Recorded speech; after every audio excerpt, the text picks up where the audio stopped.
कि आपके भी असील पट्ठों में, मुर्गियों में, चूज़ों में परों की शाइनिंग ख़त्म हो गई है, उनके अंदर कमज़ोरी हो गई है, वो लंगड़ापन शुरू हो गया है उनके अंदर, वो कमज़ोर होते जा रहे हैं, हड्डियों का ढांचा बनते जा रहे हैं। तो ये वीडियो आपके लिए बहुत ही ख़ास होने वाली है, क्योंकि इस वीडियो में मैं आपको बहुत ही बेहतरीन इलाज बताने वाला हूँ जिसका कोई साइड इफ़ेक्ट भी नहीं है।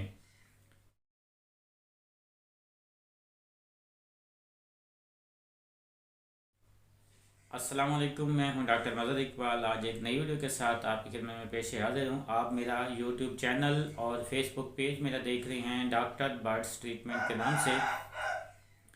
आज मैं आपको विटामिन्स के बारे में तफसीली बात करूंगा कि विटामिन्स की अगर कमी हो जाए, बाज़ का तो हम कोई खुराक ले लेते हैं, जो पोल्ट्री फीड में होती है उसमें वो लिखा होता है कि सब इसके अंदर मल्टी विटामिन है, लेकिन उसमें देखा गया है कि वो धूप में पड़ी रह जाती है, कभी ठंड वाली जगह पे, कभी नमी वाली जगह पे उसके अंदर फंगस लग जाता है, और धूप और ज़्यादा बहुत ज़्यादा ठंड और नमी की वजह से उसके अंदर जो विटामिन अगर उन्होंने इस अंदर डाले भी होती हैं तो वो भी उसके साथ ज़ाया हो जाते हैं।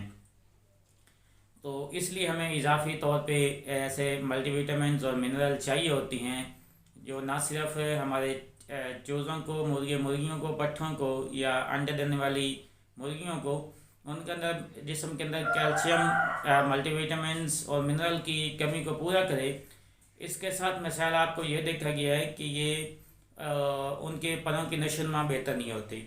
अगर चूज़े हैं तो उनकी ग्रोथ के हिसाब से नशोनुमा बेहतर नहीं होती।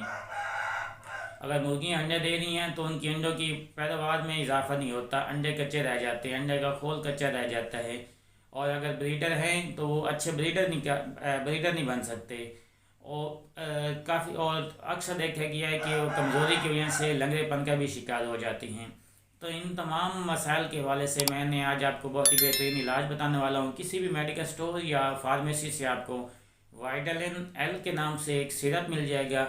वो आप लेके 1 लीटर पानी के अंदर आपने तकरीबन 2 चम्मच उसके अंदर मिक्स कर देनी है। 1 लीटर पानी के अंदर 2 चम्मच, 2 से 3 चम्मच आप मिक्स कर दें। मिक्स करने के बाद आप सुबह उनके आगे पानी रख दें, शाम तक वो पानी भरा रहने दें, और दूसरा दिन जो बच जाता है पानी वो ज़ाया कर दें, और सुबह से शाम तक आपने पानी रखना है, रात को उनके आगे पानी नहीं रखना, क्योंकि आजकल ठंड पड़ी है तो पानी ठंडा हो जाता है, उसकी वजह से ज़्यादा मसाइल का शिकार हो सकते हैं। तो आपने सुबह से शाम तक ये पानी बाकायदगी के साथ रखना है। इंशाल्लाह इसके साथ देखेंगे उनकी नशोनुमा बेहतर हो जाएगी, उनकी ग्रोथ बेहतर हो जाएगी, उनकी पर मजबूत होना शुरू हो जाएंगे। मुर्गियाँ जो अंडे दे रही हैं वो अंडे बेहतर कर देंगी, अंडों के खोल पक्के होने शुरू हो जाएंगे, और जिनके अंदर लंगड़ेपन की शिकायत है, टांगें कमज़ोर हो गई हैं, इसके साथ इंशाल्लाह वो भी बेहतर हो जाएगा। अगर आपके पास चंद हैं तो आपने करना ये है कि 1 ml स्वेंज ले लेनी है, छोटी 1 नंबर स्वेंज शरबत के भर के सुबह देनी है, और 1 ml शाम देनी है। ये बड़े मुर्गी और मुर्गियों के लिए, जैसे जैसे उनकी एज कम होती जाती है, पट्ठे हैं, चूज़े हैं, उसी तरह उसकी मकदार भी आप कम करते जा सकती हैं। परिंदों के हवाले से किसी भी किस्म का आप इलाज जानना चाहते हैं तो आप नीचे कमेंट सेक्शन के ज़रिए भी मुझसे रब्ता कर सकते हैं, नहीं तो फेसबुक पे मेरा पेज है डॉक्टर बर्ड्स ट्रीटमेंट के नाम से, उस पर भी आप मुझे वहाँ पे लाइक करके अपने सवाल जवाब वहाँ पे भी मुझसे पूछ सकती हैं। तो मिलते हैं नेक्स्ट वीडियो में, तब तक के लिए डॉक्टर मज़हर को इजाज़त दें। अल्लाह ने के बाद पाकिस्तान जिंदाबाद।